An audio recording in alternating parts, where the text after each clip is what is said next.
The Holy Bible, New King James Version, Genesis 37. Now Jacob dwelt in the land where his father was a stranger, in the land of Canaan. This is the history of Jacob. Joseph, being 17 years old, was feeding the flock with his brothers. And the lad was with the sons of Bilhah and the sons of Zilpah, his father's wives, and Joseph brought a bad report of them to his father.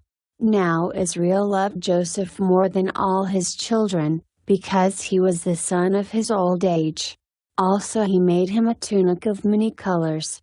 But when his brothers saw that their father loved him more than all his brothers, they hated him and could not speak peaceably to him.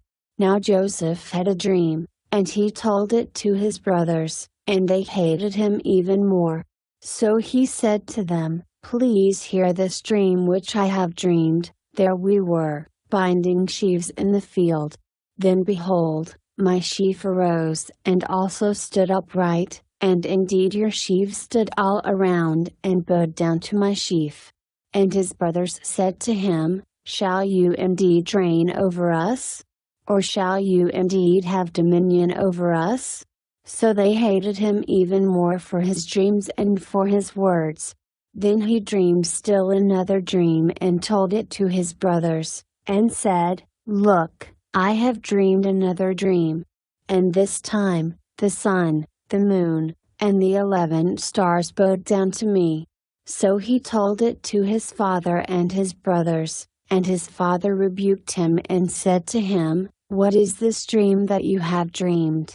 Shall your mother and I and your brothers indeed come to bow down to the earth before you?" And his brothers envied him, but his father kept the matter in mind. Then his brothers went to feed their father's flock in Shechem.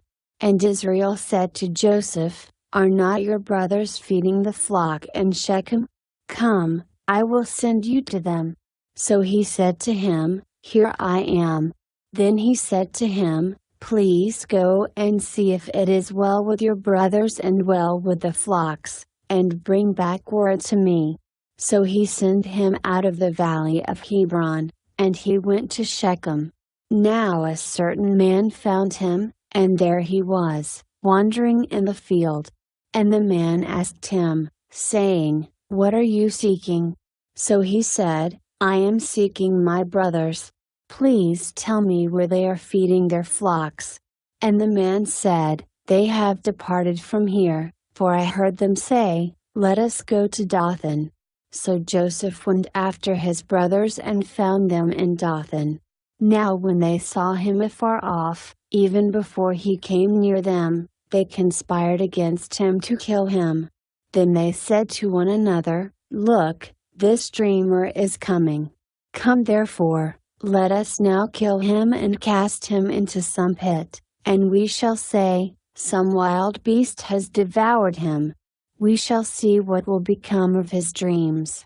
But Reuben heard it, and he delivered him out of their hands, and said, "Let us not kill him."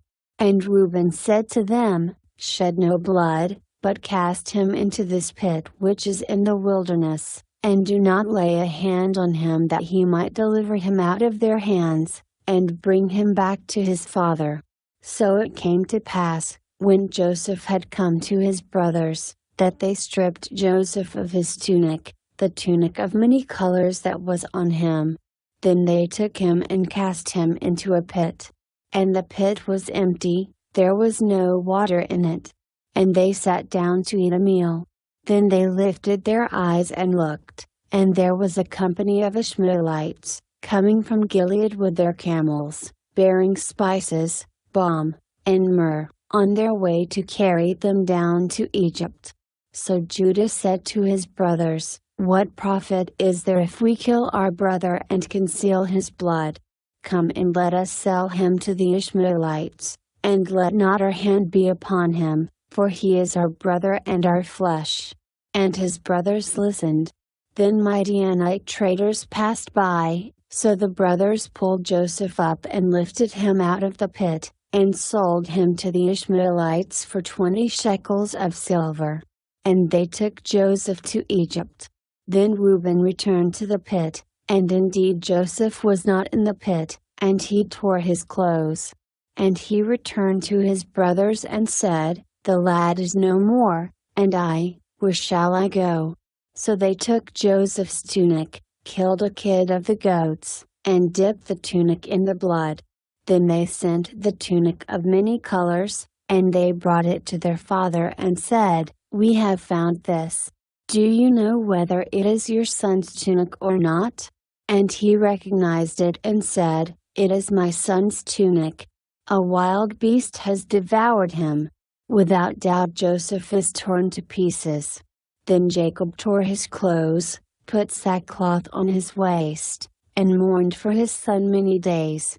And all his sons and all his daughters arose to comfort him, but he refused to be comforted, and he said, "For I shall go down into the grave to my son in mourning." Thus his father wept for him. Now the Midianites had sold him in Egypt to Potiphar, an officer of Pharaoh and captain of the guard,